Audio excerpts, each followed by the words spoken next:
لیتے ہیں.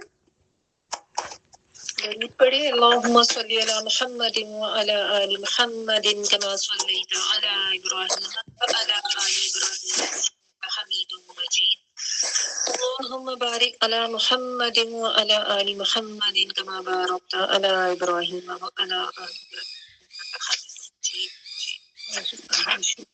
بسم اللہ الرحمن الرحیم. یہ بھی جو نیو اسٹوڈنٹس ہیں ان کے لیے بتا دوں، یہ تجلیات نبوت ہے جس سے ہم سیرت کا تھوڑا سا پڑھتے ہیں. اور ہم نے جو لاسٹ ٹائم ٹاپک کیا تھا، ابھی ہم یہ دیکھ رہے ہیں کہ نبی صلی اللہ علیہ وآلہ وسلم نے جب اللہ تعالیٰ کا پیغام پہنچانا شروع کیا تو کس کس طرح سے ان کو جو ہے وہ مخالفت آئی تھی، اور کس کس طریقے سے ان کو روکا گیا، مذاق اڑایا گیا، تکالیف دی گئی. تو اس میں جو ایک آدھ بس تھا میرا الحمدللہ. کسی کا مائک آن ہے؟ اچھا، ہم نے جو ٹاپک سٹارٹ کیا تھا لاسٹ ٹائم جو بھی کمپلیٹ نہیں ہوا، پوائنٹ نمبر 4 بحث اور کٹ حجتی، جو کہ میرے پاس پیج نمبر 65 پہ تھا. آپ اگر آن لائن دیکھ رہے ہیں یا کسی اور بک کے ورژن سے تو تھوڑا سا ڈفرنٹ ہوگا.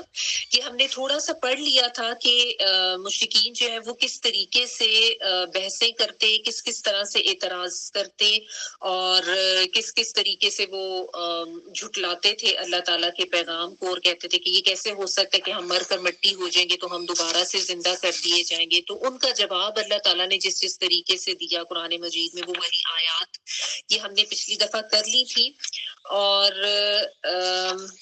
پیج نمبر 72 تک ہم نے پڑھ لیا تھا کہ جب مختلف چیزوں کے جواب ان کو دیے گئے، قرآن مجید کی آیات بار بار آئی اور ان کو بتایا گیا کہ تمہارے یہ کانسیپٹ غلط ہیں، تو پھر انہوں نے تھوڑا پہلو بدلا اور معجزات اور نشانیوں کا مطالبہ کرنا شروع کر دیا. مقصد اس کا صرف یہ تھا کہ بس وہ اپنی ضد کو پورا کرنا چاہتے تھے، ورنہ وہ ایسا نہیں تھا کہ وہ کوئی ماننا چاہتے تھے. وہ بس آپ صلی اللہ علیہ وآلہ وسلم کو لاجواب کرنا چاہتے تھے یا مجبور کرنا چاہتے تھے کہ آپ جو ہیں آپ صلی اللہ علیہ وآلہ وسلم اپنے اس کام سے رک جائیں. ٹھیک ہے. اچھا، یہاں تک ہم نے کر لیا تھا. ابھی اس کے آگے جو ٹاپک ہے نا وہ یہ ہے کہ جو ان کا شرک تھا نا مشرکین مکہ کا، اس کے بارے میں تھوڑی سی یہ اہم تفصیلات ہے. اس کو ہم پڑھتے ہیں کہ توحید جو ہے اس کا کانسیپٹ ان کا کس طرح کا تھا. یعنی توحید کا کچھ کانسیپٹ ان کو تھا، لیکن اس کے باوجود بھی جو ہے نا یہ لوگ کچھ لحاظ سے جو شرک کرتے تھے، کچھ لحاظ سے کافی لحاظ سے، اور ان کا جو شرک تھا وہ کس نوعیت کا تھا یہ ہم پڑھیں گے. اس سے آپ کو ایک تو یہ اندازہ ہوگا کہ اس وقت کیا معاملہ تھا، یعنی حالات کیا تھے، کس قدر کس نوعیت کا شرک تھا جس میں نبی صلی اللہ علیہ وآلہ وسلم جو ہے انہوں نے آ کے توحید کی دعوت دی. اور دوسرا نا آپ نے پڑھتے ہوئے ذرا یہ ذہن میں رکھنا ہے، اپنا جو ہمارا پاکستان کا معاشرہ ہے نا اس کو ذہن میں رکھنا ہے. تو آپ دیکھیں آپ کو کتنی زیادہ سملیرٹیز نظر آئیں. ٹھیک ہے. تو یہاں سے میں پڑھ رہی ہوں، میرے پاس پیج نمبر 72 کا سیکنڈ پیراگراف ہے. اب رہ جاتا ہے پہلا معاملہ یعنی توحید کا، جو کہ سارے اختلافات کی اصل بنیاد تھی. تو اس کی شکل یہ تھی، یعنی اب آپ کو یہ پتا چلے گا کہ مشرکین جو ہیں وہ کتنی جو توحید تھی اس کو مانتے تھے، لیکن اس میں پھر گڑبڑ کیسے کرتے تھے آگے، یہ بھی آپ کو حیرت ہوگی پڑھ کے. اس کی شکل یہ تھی کہ مشرکین اللہ تعالیٰ کو اس کی ذات اور اکثر صفات اور افعال میں ایک مانتے تھے. یعنی وہ کہتے تھے کہ صرف اللہ ہی خالق ہے، اسی نے آسمان اور زمین اور ان کے درمیان کی ساری چیزیں پیدا کی ہیں، وہی ہر چیز کا خالق بھی ہے، وہی مالک بھی ہے، اسی کے ہاتھ میں آسمان زمین اور اس کے بیچ کی ساری چیزوں کی ملکیت ہے. وہ رازق بھی ہے، انسان حیوان چوپائے درندے پرندے ہر چیز کو روزی دیتا ہے. وہ مدبر ہے جو سارا نظام چلاتا ہے. آسمان اور زمین کا مدبر ہوتا ہے جو ساری تدابیر کرتا ہے، جو سارا نظام چلاتا ہے. چھوٹی بڑی ہر چیز یہاں تک کہ چونٹی اور ذرے تک کے معاملات کا انتظام کرتا ہے. وہ آسمانوں زمین اور ان کے درمیان جو کچھ ہے ان کا رب ہے. عرش عظیم کا رب ہے، ہر چیز کا رب ہے. اس نے سورج چاند ستارے پہاڑ درخت چوپائے جن انسان اور فرشتے سب کو اپنے تابع فرمان کر رکھا ہے. سب کے سب اس کے سامنے جھکے ہوئے ہیں. وہ جس کو چاہے پناہ دے دے، کوئی پکڑ نہیں سکتا. جس کو چاہے پکڑ لے، کوئی پناہ نہیں دے سکتا. وہ زندہ بھی کرتا ہے، وہ مارتا بھی ہے. جو چاہے کرتا ہے، جو حکم چاہے لگاتا ہے. نہ کوئی اس کو روک سکتا ہے، نہ کوئی اس کا فیصلہ بدل سکتا. تو پھر شرک کس چیز کا کرتے تھے وہ؟ سوال یہ آتا نا ذہن میں کہ سب کچھ تو مانتے تھے، تو پھر شرک کیا تھا ان مشرکین کا؟ آگے دیکھیں، یہ ساری باتیں مشرکین تسلیم کرتے تھے، اور ان سب میں وہ اللہ کو ایک اکیلا بھی مانتے تھے۔ اللہ کی ذات اور مذکورہ صفات و افعال میں وہ کسی کو شریک نہیں مانتے تھے، اللہ کو ایک مانتے، لیکن اس کے بعد وہ کیا کہتے تھے؟ یہ سنیں، یہ امپورٹنٹ ہے کہ اللہ نے اپنے بعض مقرب اور مقبول بندوں، مثلاً پیغمبروں، انبیاء کو، اولیاء کرام کو، بزرگان دین کو، اچھے اور نیکوکار لوگوں کو اس دنیا کے بعض کاموں میں کچھ تصرف دے رکھا ہے۔ ٹھیک ہے، تصرف ہوتا ہے یعنی کچھ اختیار دے رکھا ہے۔ اور وہ اللہ کے دیے ہوئے اس اختیار کی بنا پر تصرف کرتے ہیں، یعنی ان کا یہ خیال تھا کہ اللہ تعالیٰ کی کچھ ایسی مقرب ہستیاں ہیں جن کا بہت ہی بڑا مقام ہے، اور جن کو اللہ تعالیٰ نے ایسے اختیار دے رکھے ہیں کہ وہ اپنی مرضی سے کام کرا سکتے ہیں۔ ٹھیک ہے نا، مثلاً اولاد دے دیتے ہیں، مصیبت دور کر دیتے ہیں، بیمار کو شفا دے دیتے ہیں، بعض دیگر ضروریات پوری کر دیتے ہیں، اور اللہ نے انہیں یہ اختیار اس لیے دیا ہے کہ وہ اللہ کے مقرب ہیں، اور اللہ کے نزدیک ان کا بڑا خاص مرتبہ اور مقام ہے، اور چونکہ اللہ نے ان کو یہ تصرف اور اختیار دے رکھا ہے، اس لیے وہ بندوں کی ضرورتیں غیبی طریقے سے پورے کر دیتے ہیں۔ چنانچہ بعض مصیبتیں دور کر دیتے ہیں، بعض بلائیں ٹال دیتے ہیں، اور جس سے خوش ہو جاتے ہیں اسے اللہ کا مقرب بنا دیتے ہیں، اور اللہ سے اس کی سفارش کر دیتے ہیں۔ سمجھ آئی؟ اب اس چیز کو ذرا آپ اپنے معاشرے میں جو کچھ ہو رہا ہے اس کے ساتھ کنیکٹ کر کے دیکھیں نا، تو ایگزیکٹلی وہی معاشرے کی شکل نظر آتی ہے جو اس وقت عرب کے اس مشرکوں کی تھی، یا ان کی جو حالت تھی اس وقت اس معاشرے میں جس طرح کا شرک ہوتا تھا نا، کہ لوگوں نے یہ سمجھنا شروع کر دیا تھا کہ شاید جو کچھ بڑی کوئی بزرگ ہستیاں، کوئی اولیاء، کوئی بزرگان دین، کوئی نیک لوگ، کوئی جو پیغمبر وغیرہ گزرے ہیں، پیغمبروں سے مراد حضرت ابراہیم اور حضرت اسماعیل علیہ السلام، کیونکہ ان کے بارے میں تو ان کو پتا تھا نا، اور یہ صحیح بخاری میں آتا ہے کہ وہاں پہ انہوں نے حضرت ابراہیم اور حضرت اسماعیل کے شبیہ کے بت بنا رکھے تھے، اور ان کے ہاتھوں میں بلکہ انہوں نے نا وہ بھی لکھا ہوا ہے اس میں صحیح بخاری میں کہ وہ فال والے تیر جو تھے نا ان بتوں کے ہاتھ میں پکڑائے ہوئے تھے۔ فال گیری کا تو میں نے آپ کو بتایا تھا نا کہ تیر نکال کے کیسے یہ کرتے۔ تو یہ لوگ یہ سمجھتے تھے کہ اللہ کے کوئی مقرب بندے اور جو اولیاء تھے نا، ان کا اللہ کے ہاں بڑا مقام ہے، اگر ہم ان کا ہاتھ تھام لیں گے، اگر ہم ان کے سامنے ان کے جو بت بنائے ہوئے تھے، کیونکہ ظاہر ہے وہ تو اب اس دنیا سے جا چکے تھے، ان کی جو بت اور انہوں نے جو بھی شبیہات بنا رکھی تھی ان کے بارے میں ان کا یہ کانسیپٹ تھا کہ ان سے اگر ہم دعائیں کریں گے، ان کو خوش کریں گے، ان کے آگے چڑھاوے چڑھائیں گے، نذرانے مانیں گے، تو یہ اللہ کے ہاں ہماری سفارش بھی کریں گے، یہ اللہ کے ہاں ہمارے کام کرا دیں گے۔ یعنی اللہ تعالیٰ کے ساتھ وہ ان ہستیوں کو شریک کرتے تھے کہ ان کو اللہ نے یہ تصرف دے رکھا ہے، تو وہ اللہ تعالیٰ کی بجائے ان ہستیوں کو خوش کرنے کے چکروں میں رہتے تھے، یا ان بتوں کو جو ہے وہ نذرانے دے دے کے اور قربانیاں دے دے کے ان کو خوش کرنے کے چکروں میں رہتے تھے۔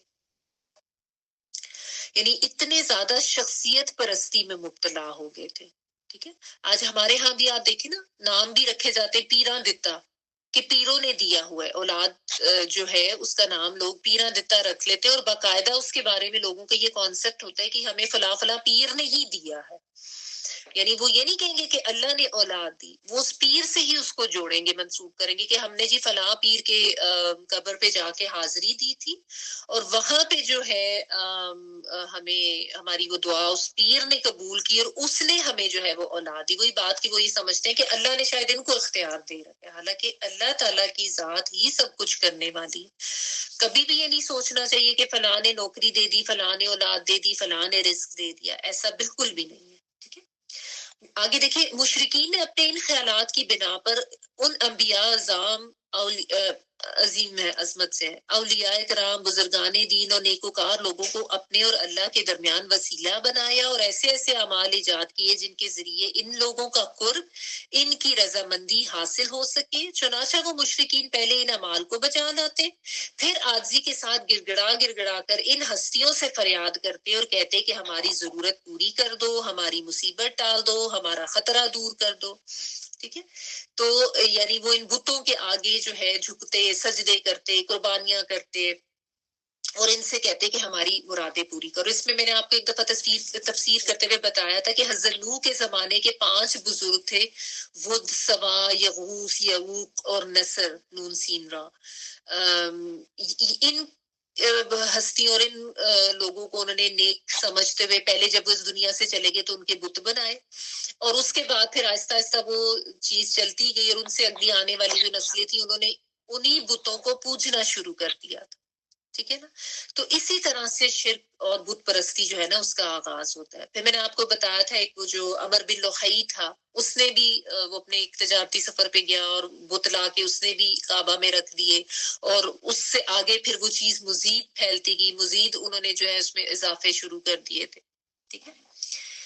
تو اس طریقے سے ان کا شرک تھا. اس کے علاوہ لات، منات، عزا، یہ بھی آپ کو نام پتہ ہے کہ انہوں نے ان ناموں کے بھی بت بنائے ہوئے تھے. حبل نام کا ایک بت تھا جو حابیل اور قابیل تھے نا حضرت آدم علیہ السلام کے بیٹے، تو جو حابیل جو مقتول تھا جس کو قتل کیا گیا تھا اس کو وہ بڑا نیک اور بڑا اچھا سمجھتے تھے، تو اس کی وجہ سے اس کا بت بنا کے اس کا نام کا حبل رکھ کے اس کا نام اور اس کی پوجا شروع کر دی تھی. ٹھیک ہے.